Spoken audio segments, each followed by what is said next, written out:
Alright, in the previous class we have learnt what is mirage and we have also learnt optical fibers. The next important topic to be discussed today is spherical refracting surfaces. Spherical refracting surfaces. Alright, so this you can mark it as the most important topic. Yes, so until before you had learnt, I think this part is visible. Okay, what had you learnt before was concave and convex. Under mirrors you had learnt. Yes, for mirrors, concave and convex. Concave used to converge, so the mirror was something like this. Yes, we used to keep the object here. Convex was something like this. Yeah, and this is how it was. So you have to keep the object here. Concave, basically concave was converging, convex was diverging in case of mirrors basically. So coming to spherical refracting surfaces, the definition goes something like: a surface which separates two media of different refractive indices is called refracting surface. Refracting surface, you already know what is the meaning. Refracting surface वो surface होता है जो दो अलग अलग mediums को जो है separate कर देता है. That is what is refracting surface. अगर वो refracting surface spherical हो अपने shape में, then it is called a refracting surface.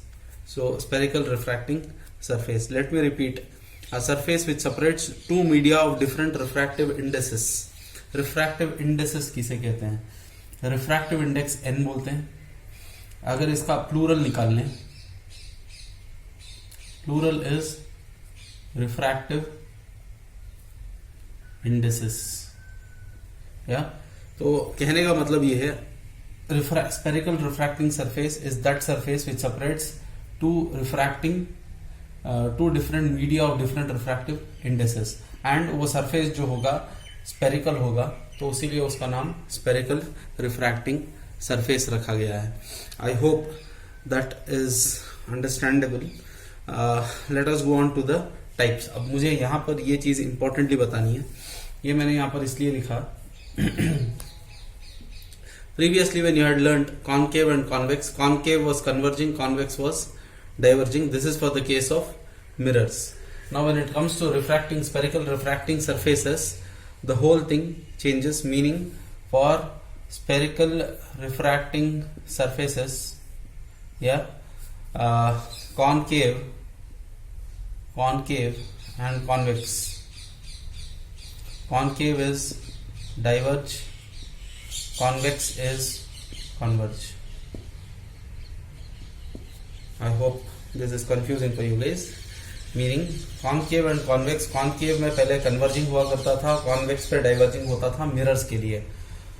Spherical refracting surfaces and lenses, आगे आप सीखोगे lenses, उन दोनों के लिए ये पूरी चीजें उल्टी हो जाएंगी.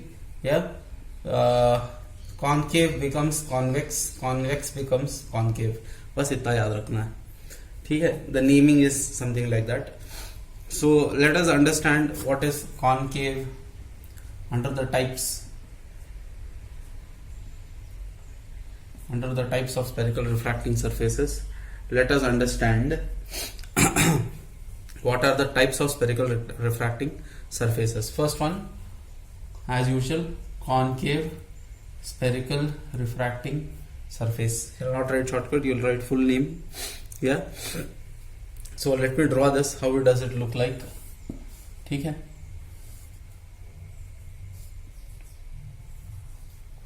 That is how it basically looks. This is one media N1 outside. This is the second medium N2 inside. ठीक है. And this is your surface. This is your pole. इसमें कोई शेडिंग वगैरह नहीं है. पहले जो हम सीखते थे उसमें एक तरफ को हम शेड कर देते थे वही फर्क है मेन मिरर्स में और रिफ्रैक्टिंग सरफेसेस में. What is the difference if someone asks, you can clearly tell. For a mirror, चाहे वो प्लेन मिरर था तो उसे एक तरफ शेड करते, ठीक है. कॉनकेव था तो उसे इस तरफ शेड करते. कॉन्वेक्स था तो इस तरफ से हम उसे सिल्वरिंग कर देते थे. यानी एक ही सरफेस था जो रिफ्रैक्ट करता था. Basically it was used for reflection. Sorry. So coming to refracting surfaces, इसमें कोई शेडिंग नहीं होता. इसमें बस इतना है कि एक सरफेस है जो स्पेरिकल इन नेचर है, एक स्फीयर का एक हिस्सा है, यहाँ साफ साफ दिखाई दे रहा है. एंड ये वाला सरफेस दो मीडियम्स को अलग कर रहा है, ठीक है. So that is how you represent this one. अब इसका सेंटर जाहिर सी बात ये ऐसा है तो इसका सेंटर यहाँ पर कहीं पे होगा. यस, पोल से सेंटर को हम कहते हैं रेडियस ऑफ कर्वेचर, ठीक है. Now the naming you need to understand how is the naming happening. Let me see if it is visible. Okay. तो ये चीज कॉनकेव स्पेरिकल रिफ्रैक्टिंग सरफेस. अब इसको हम कैसे रखा गया है नाम इसका. It says that a spherical refracting surface which is concave towards the rarer medium, which is concave towards the rarer medium. कोई भी सरफेस जो कॉनकेव है towards the rarer medium. Concave बोलते हैं इस शेप को, इस उल्टा सी, दिस सी जो है, इस सी को हम बोलते हैं concave. So this part is concave, ठीक है. मिरर्स में भी वैसा ही था, आप देख सकते हो. तो this part is called concave and it is concave towards हुम. इधर तरफ एक मीडियम है, उधर तरफ एक मीडियम है. It is concave towards the rarer medium, denser medium is behind. तो उसे हम बस, ये रिप्लेसमेंट है. यहाँ पर शाइनिंग सरफेस होता था, अब यहाँ पर डेंसर मीडियम है. इसी चीज को एक्सटेंड किया गया है without silvering one end. That is what is your concave spherical refracting surface. I can read out the definition, I think. A spherical refracting surface which is concave towards the rarer medium is called concave spherical refracting surface. So this was your concave. Coming to the second one, convex spherical refracting surface. तो जाहिर सी बात है ये कैसा होगा. Just be something like this.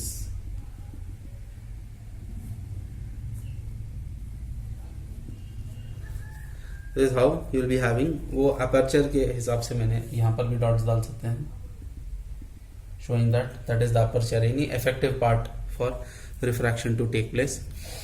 ये आपका N1 as usual, this is N2 as usual, this is rarer, this is denser, then this is your pole. Centre कहाँ होगा इसके लिए, इस तरीके से कर्व्ड है तो सेंटर अंदर आएगा इधर तरफ, and obviously radius between them. So अब इसका definition, convex spherical refracting surface, a spherical refracting surface which is convex towards the rarer media. concave बोलते हैं इसे, convex बोलते हैं इसे. concave towards the rarer media ये वाला हो गया. convex, अब इसको हाथ को पलटाना पड़ेगा, या convex towards the rarer media बोलते हैं convex spherical refracting surface को. so this is convex spherical refracting surface, this is concave spherical refracting surface. समझो कि मेरे इस हाथ के इधर तरफ रेयर मीडियम है, समझो एयर है, हवा है, उधर तरफ पानी है, ठीक है. तो अभी जब मैं ये ऐसे रखता हूँ, स्ट्रेट दिखाई दे रहा है या, तो इस तरीके से रखता हूँ स्ट्रेट, और इधर तरफ क्या है, एयर है, उधर तरफ वाटर है. In between I have kept my hand. For example this is silvered, ठीक है, ये सिल्वर्ड है और ये शाइनिंग सरफेस है ग्लास का. तो फिर ये क्या होगा, प्लेन मिरर होगा, ठीक है. अब इधर तरफ सिल्वर्ड है और ये ऐसा हो गया, तो ये क्या होगा आपका फर्स्ट वन, कॉनकेव मिरर हो जाएगा, ठीक है. अब इसको मैंने ये उल्टा कर दिया यूं, ठीक है. इधर तरफ सिल्वर्ड ही है, इधर शाइनिंग है, मतलब कि ये ऐसे दबा दिया, इस तरह कर्व आ गया, तो फिर अब ये हो जाएगा कॉन्वेक्स मिरर. तो ये हो गई मिरर की बात जो आप पहले सीखे थे. अब आते हैं रिफ्रैक्टिंग सरफेस पे. अब इधर तरफ हवा है, उधर तरफ वाटर है. नाउ अब मैंने इसको सिल्वरिंग नहीं किया, बस ऐसे बेंड किया है, ठीक है. तो अब इधर तरफ होता है कॉनकेव ठीक है, concave towards the rarer medium, so this is concave spherical refracting surface. इसी को मैं यूं कर दूं, ठीक है, तो अब ये हो गया convex towards the rarer medium, so this is convex spherical refracting surface. Object कहाँ रखेंगे, यहाँ रखेंगे रेरर मीडियम में। I hope this basic about the convex and concave spherical refracting surfaces is being understood। थोड़े टर्म्स हैं, terms को भी अभी कवर कर देते हैं because these are terms that you have already learned in your previous classes. एक चीज याद रख लें आप, पहले भी बताया हूँ मैं, रे ऑप्टिक्स या ray optics is a chapter which you can not expect to study everything in one sitting, ठीक है, एक सिटिंग में कभी नहीं हो सकता ये, बिकॉज जाहिर सी बात है मिरर के अपने खुद के प्रिंसिपल्स हैं, रिफ्रैक्टिंग सरफेसेस के अलग हैं, लेंसेस बोल के आगे आएंगे, लेंसेस इस तरीके से आएंगे, ठीक है, फिर उनके अलग हैं और हर एक का डेरिवेशन है। तो आपको करना ये है, जब जब मैंने डेरिवेशन किया है आपको अंडरस्टूड है, you need to solve the derivation 5 times at least, submit it, clear। there were a few students asking assignment नहीं आ रहा है सर आगे, तो आप यूं कर सकते हैं, जो भी derivations मैंने किया है do it 5 times then submit back to me and later I'll write the assignment properly and I'll send you also inshallah once I find time। तो मेन चीज रे ऑप्टिक्स के लिए day by day, every single day step by step approach है ray optics का। Without step by step you can never reach it, clear. If you sit and study eight one go, in the next sitting you would have forgotten everything, clear। With this we'll move forward।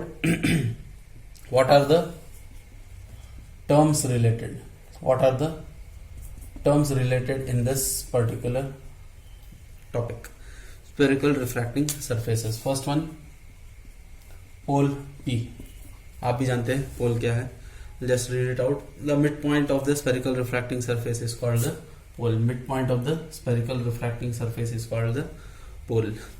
तो ये तो आप सीख चुके हो पहले, इसीलिए इसी क्लास में वाइंड अप कर रहा हूं ताकि next class will do a proper derivation. Next is centre of curvature, centre of curvature C। center of curvature of C is the center of the sphere of which the spherical surface is a part। It is also defined as the distance between pole and center of curvature is the center of the sphere, it is the center of the sphere for which the spherical surface is a part। तो ये भी आपने mirror के time पे भी सीखा था, what is centre of curvature.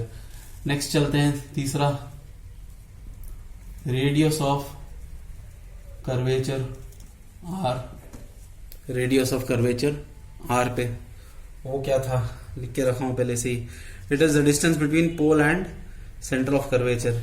इसे भी आप कर सकते हो, इसको स्फीयर कन्वर्ट करके सारे डिफिशन समझ सकते हो, इसको भी उल्टा स्फीयर बनेगा ये, ठीक है। Next principal axis, principal axis as usual पुराने हैं पूरे। Principal axis, line joining the pole and the center of curvature is called the principal axis। Next, aperture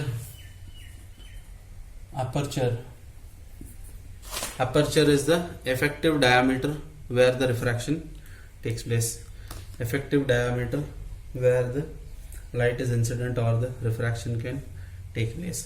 तो ये रही आपकी बेसिक चीजें with respect to spherical refracting surfaces.